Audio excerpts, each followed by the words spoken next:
අපි තාක්ෂණයෙන් කොතරම් දියුණු වුණත් සොබාදහමේ ප්‍රබලම අනතුරු ඇඟවීම් අපිට අහසින් දකින්න ලැබෙනවා. ගෝලීය උණුසුම ඉහළ යාම නිසා ඇතිවන හරිතාගාර වායු සාන්ද්‍රණය වැඩිවීම පෘථුවියේ උෂ්ණත්වය ඉහළ නංවනවා.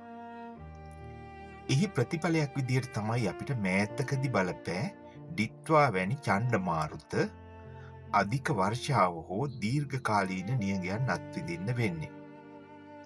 උත්තර සහ දක්ෂිණ ද්‍රවවල අයිස් කඳු දියවීම නිසා මුහුදු මට්ටම ඉහළ යාම අපේ වෙරළබඩ කලාපයට එල්ල කරන ප්‍රබල තර්ජනයක්.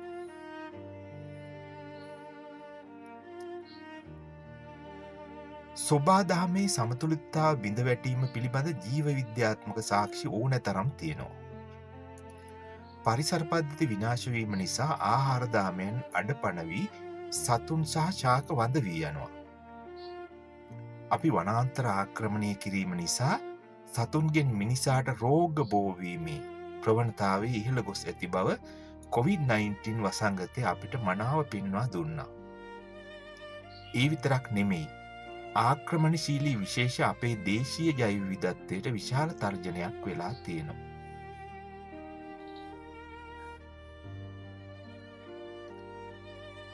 අපේ පාදයට තියෙන පෘථුවියත් අපිට අනතුරු අඟවනවා. කඳුකර ප්‍රදේශවල අපිට දකින්න ලැබෙන නායයන් කියන්නේ අවිධිමත් භූමි පරිහරණය සහ අධික වර්ෂාව නිසා සිදුවන භූ විපර්යාසයක්. මීට අමතරව භූතැටි චලනය වීම මගින් සිදුවන භූමිකම්පා සහ සුනාමි වැනි ස්වාභාවික විෂණයන් අපේ ජීවිතවලට ඍජුවම බලපානවා. අනෙක් වැදගත් කරුණ තමයි රසායනික ද්‍රව්‍ය භාවිතය නිසා වන වගා කළ හැකි පස නිසරු වීම.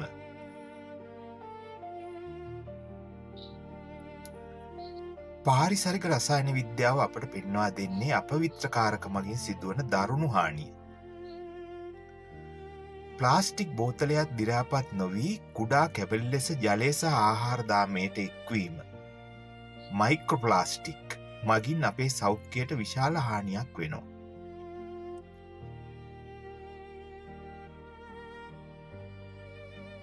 ඒ වගේම වායුගොලේ කාබන් ඩයොක්සයිඩ් වැඩිවීම නිසා සාගර ආම්ලීකරණය ඕෂන් ඇසිඩිෆිකේෂන් සිදුවී අපේ වටිනා කොරල් පල විනාශයට පත්වෙමින් පවතිනවා.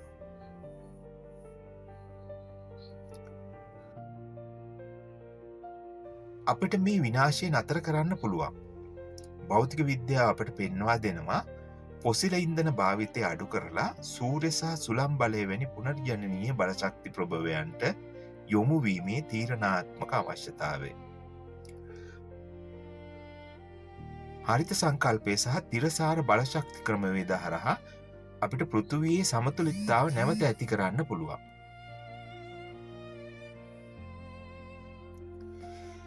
මේ කරුණු ඔක්කොම අපිට කියන්නේ එකම දෙයයි. සොබාදහම අපට අනතුරු අඟවලා ඉවරයි. මම ඔබෙන් ඉල්ලන්නේ මේ අනතුරු ඇඟවීම් තේරුම් අරගෙන හෙට ලෝකෙ වෙනුවෙන් අදම ක්‍රියාත්මක වෙන්න කියලයි. අපි සොබාදහමට ගරු කරමු. එවිට සොබාදහම අපව රකිනු ඇත.